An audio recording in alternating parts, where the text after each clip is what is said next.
məğlubiyyətə bərabər olan qələbə eşitmisiniz. Yəni pir qələbəsi eşitmisiniz. Məğlubiyyətə səbəb olan qələbə də eşitmisinizmi? Bu Napoleon Bonapartın son qələbəsi idi.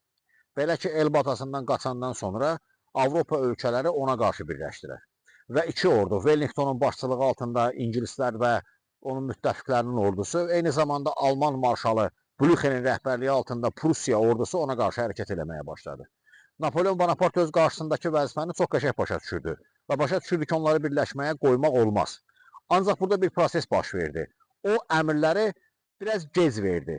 Belə ki, iki ordu arasında döyüş, ikisi demək olar ki, yan-yana oldu. Belə ki, Marshal Neyin rəhbərliyi altında fransızların birinci qolu Marshal Wellingtona qarşı çıxdı və Katrbura yaxınlığında onlarla döyüşə girdi.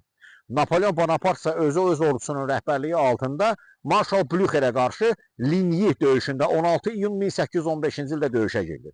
Döyüşlər demək olar ki, yanaşı baş verirdi.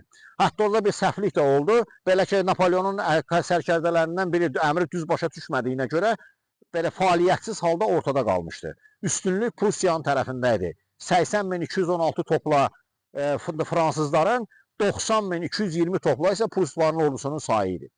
Əvvəlcə Pruslar döyüşdə üstünlük qazansalar da, Napoleon Bonaparte vəziyyətdən istifadə edərək onların sağ qoluna, daha doğrusu zəifləmiş qoluna hücum eləyərək arxadan Pruslara tərəf zərbə vurdu və bununla da Prusları məğlub etdi.